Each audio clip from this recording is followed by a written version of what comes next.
Hello दोस्तों, कैसे हैं आप सब। उम्मीद करता हूँ कि सब बढ़िया होगा। दोस्तों, आज जिस शहर की यात्रा हम आपको कराने वाले हैं उसे भारत की सबसे बिजी सिटीज में से एक माना जाता है। आबादी के लिहाज से ये शहर भारत का तीसरा सबसे बड़ा शहर है। ये शहर हर तरह से अलग और खास है। यहाँ एक बढ़िया कार्टून एग्जीबिशन का आयोजन किया जाता है हर साल। एशिया में पहली स्ट्रीट लाइट इसी शहर में लगाए गए थे। इस शहर को भारत का IT हब माना जाता है। हर साल सबसे ज्यादा स्टार्टअप्स की शुरुआत भी इसी शहर में होती है। तो वहीं इस शहर को पब कैपिटल ऑफ इंडिया भी कहा जाता है। मतलब पूरे शहर में पब्स एंड नाइट क्लब्स हैं, जहाँ लोग पूरी रात पार्टी कर सकते हैं। एक समय पर इस शहर में 200 नदियां थी, लेकिन विकास के चलते आज इस शहर में नदियों की संख्या 9 के बराबर है। दोस्तों, हम बात कर रहे हैं भारत का IT हब शहर कहे जाने वाले बैंगलोर के। तो चलिए दोस्तों, शुरू करते हैं आज के वीडियो। सबसे पहले बता दें कि बैंगलोर कर्नाटक राज्य की राजधानी है। बैंगलोर को कुछ लोग बेंगलुरु के नाम से भी जानते हैं। बैंगलोर भारत के दक्षिण में तमिलनाडु की सीमा पर स्थित है। यहाँ की आबादी है लगभग 1.31 करोड़ और आबादी के लिहाज से ये शहर भारत का तीसरा सबसे बड़ा शहर है। बैंगलोर शहर GDP के मामले में भी तेजी से आगे बढ़ रहा है। $250 बिलियन की GDP के साथ ये भारत की अर्थव्यवस्था में अहम योगदान दे रहा है और GDP के मामले में बैंगलोर देश में चौथे नंबर पे आता है। बेंगलुरु शहर सी लेवल से 3000 फीट की ऊंचाई पे बसा हुआ है। इतनी ऊंचाई पे बसे होने के कारण बैंगलोर का मौसम पूरे साल काफी अच्छा रहता है और यही वजह है कि लोग बैंगलोर से इतने ज्यादा जुड़े रहते हैं। इतना ही नहीं, आज बैंगलोर में 51% से ज्यादा लोग भारत के विभिन्न हिस्सों से आकर बसे हैं। मुंबई की तरह बैंगलोर के लिए भी ऐसा माना जाता है कि ये शहर कभी सोता नहीं है। आपको यहाँ हर समय भीड़ ही नजर आएगी। यहाँ सड़कों पर देर रात तक चहल पहल होते हैं। इस शहर के लोग अलग हैं, यहाँ का कल्चर भी अलग है, लेकिन इसके बावजूद बैंगलोर को भारत के सबसे फेमस शहरों में गिना जाता है। टूरिज्म के लिहाज से भी ये शहर कुछ ज्यादा पीछे नहीं है। यहाँ हर साल घूमने आने वालों की संख्या काफी ज्यादा होती है। दोस्तों, आप लोगों ने अपने घरों के पास स्ट्रीट लाइट तो जरूर देखी होगी, लेकिन क्या आपने कभी ये सोचा है कि पहली बार स्ट्रीट लाइट कहाँ लगाए गए थे। दोस्तों, वो बैंगलोर शहर ही था जहाँ पहली बार किसी शहर की गलियाँ स्ट्रीट लाइट से जगमगाई थी। जी हाँ, एशिया में पहली इलेक्ट्रिक स्ट्रीट लाइट 5 अगस्त 1905 को बैंगलोर में जलाई गई थे। उससे पहले शहर की गलियों में तेल के दिए जलाने के लिए 3 लोग रखे जाते थे।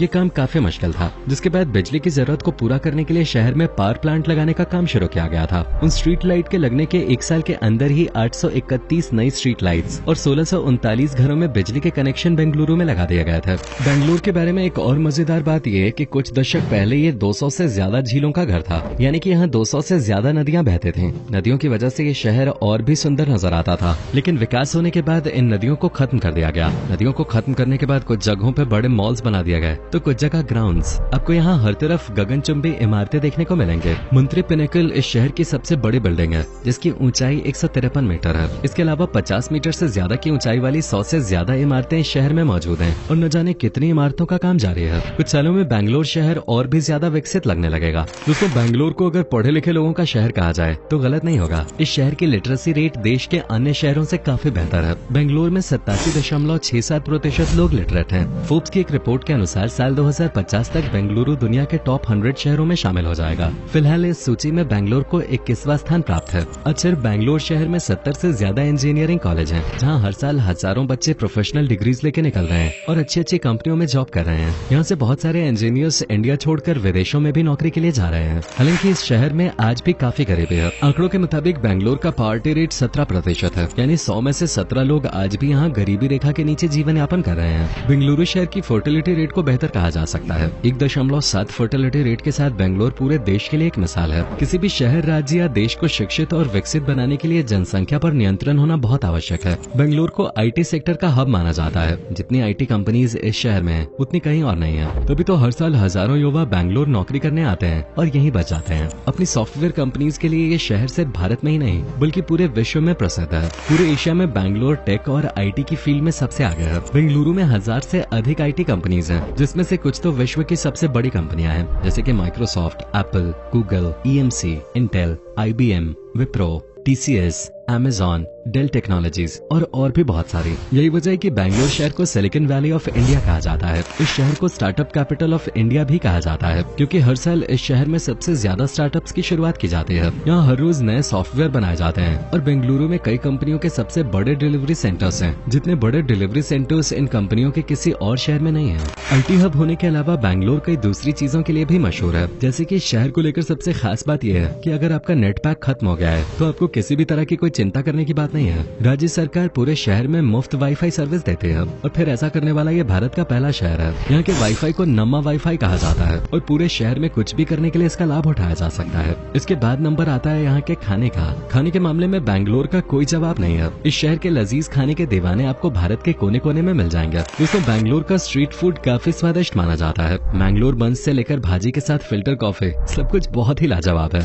अगर आप बेंगलुरु में किसी स्वादिष्ट स्ट्रीट फूड की तलाश में हैं, तो सबसे पहले शुरुआत आपको मैंगलोर बंस से ही करनी चाहिए। इस बन को नारियल की चटनी और सांबर के साथ खाया जाता है। अगर आपको खाने पीने का कुछ ज्यादा ही शौक है तो बैंगलोर शहर आपको बिल्कुल बोर नहीं करेगा। आपको बैंगलोर के स्ट्रीट फूड को जरूर आजमाना चाहिए। इसमें साबूदाना वड़ा, दाल बाटू, चाट, पानी पूरी और मोमोज आदि शामिल हैं। साबूदाना वड़ा बैंगलोर की सबसे पॉपुलर डिशेस में से एक है। ये हल्के और कुरकुरे स्नैक्स बैंगलोर की हर गली और रेस्टोरेंट में आपको खाने के लिए मिल जाएंगे। अब खाने की बात हो रही है तो आपने इडली का स्वाद तो जरूर चखा होगा। साउथ इंडिया की फेमस रवा इडली की बात ही अलग है। रवा इडली के बारे में लोगों को यही लगता होगा कि रवा इडली पहली बार चेन्नई में बनाई गई होगी, लेकिन ऐसा नहीं है। रवा इडली की खोज बैंगलोर शहर ने की थी और पहली बार इसी शहर के लोगों ने इडली को टेस्ट किया था। दोस्तों, अगर पार्टी और म्यूजिक की बात करें तो बैंगलोर शहर का म्यूजिकल कल्चर हर जगह पॉपुलर है। इस शहर में हर वीकेंड पे कोई न कोई इवेंट आयोजित होता रहता है जहां यहाँ के लोकल बैंड्स परफॉर्म करते नजर आते हैं। लोकल बैंड्स के अलावा बैंगलोर में हर साल कई इंटरनेशनल बैंड्स भी परफॉर्म करने आते हैं। तभी तो म्यूजिक से प्यार करने वाले लोग इस शहर को रॉक कैपिटल ऑफ इंडिया कह के भी बुलाते हैं। इसके अलावा अगर बात क्रिकेट की करें तो भारत के सबसे पॉपुलर क्रिकेट स्टेडियम्स में से एक M Chinnaswamy cricket stadium Bengaluru में है। ये स्टेडियम भारत का ही नहीं बल्कि दुनिया के सबसे चर्चित स्टेडियम्स में गिना जाता है और यही वजह है कि फैंस यहाँ कोई मैच मिस करना पसंद नहीं करते।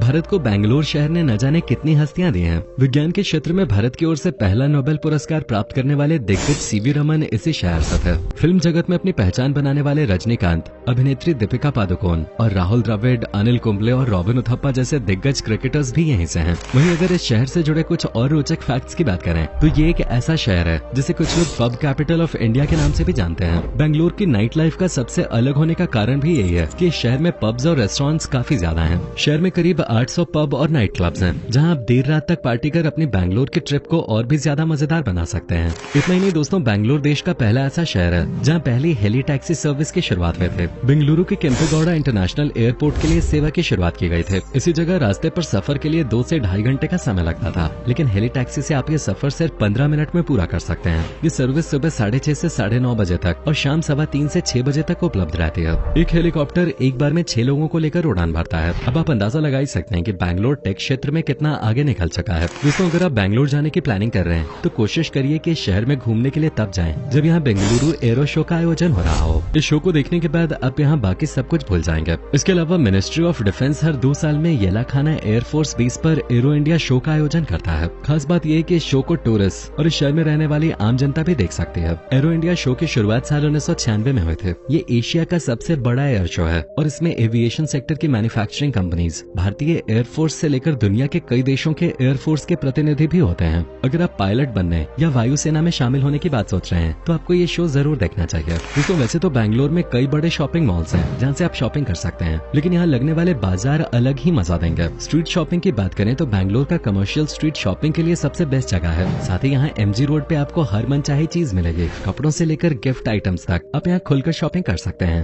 बेंगलुरु के आसपास भी कई खूबसूरत पर्यटन स्थल हैं। अगर आपको ट्रैकिंग का शौक है तो नंदी हिल्स जाकर आप अपने शौक को पूरा कर सकते हैं। बेंगलुरु से नंदी हिल्स की दूरी 60 किलोमीटर है। वनडे ट्रिप के लिए नंदी हिल्स बेस्ट डेस्टिनेशन है। इसके अलावा अंतारा गंगे भी जा सकते हैं। बेंगलुरु से अंतारा गंगे की दूरी महज 70 किलोमीटर है। आप रोड ट्रिप के जरिए अंतारा गंगे पहुंच सकते हैं और पुराने मंदिरों में देव दर्शन कर सकते हैं। अगर आप वाइल्ड लाइफ देखने का शौक रखते हैं तो बेंगलुरु के बेनरघट्टा नेशनल पार्क जरूर जाइए। यहाँ आप तेंदुए, चीते और हाथी सहित कई जानवर देख सकते हैं। इसके अलावा लालबाग बोटानिकल गार्डन पर आपको दुनिया भर के 1800 से ज्यादा प्रजातियों के फूल और पौधे देखने को मिलेंगे। अगर आप साइंस एंड टेक्नोलॉजी में इंटरेस्टेड हैं तो बेंगलुरु में स्थित Visvesvaraya industrial and technological museum आप विजिट कर सकते हैं। यहाँ आपको विज्ञान से जुड़ी तमाम जानकारियाँ मिलेंगे। दोस्तों, जैसा कि हमने आपको पहले ही बताया, ये शहर काफी ऊपर बसा हुआ है, इसलिए यहाँ का मौसम पूरे साल सुहावना ही बना रहता है। इसलिए बैंगलोर जाने का कोई खास समय नहीं है। आप कभी भी और किसी भी समय इस शहर की यात्रा करने की प्लानिंग कर सकते हैं। तो दोस्तों, ये था बैंगलोर। उम्मीद करता हूँ कि आपको हमारा ये एपिसोड पसंद आया होगा। आप में से अगर कोई है बैंगलोर से तो हमें जरूर बताइएगा। हमें कमेंट में बताएं कि कि आज की वीडियो में आपको बैंगलोर की कौन सी बात सबसे ज्यादा अच्छी लगे। क्या आप कभी गए हो बैंगलोर, और अगर गए हो तो आपका एक्सपीरियंस कैसा रहा, ये भी हमारे साथ शेयर जरूर कीजिएगा। साथ ही इस वीडियो को अपने दोस्तों और रिश्तेदारों के साथ शेयर करना मत भूलिएगा। हमारे चैनल को भी सब्सक्राइब जरूर कर दीजिएगा। वीडियो को अंत तक देखने के लिए आपका बहुत बहुत शुक्रिया। अब से फिर मुलाकात होगी एक और नई वीडियो के साथ।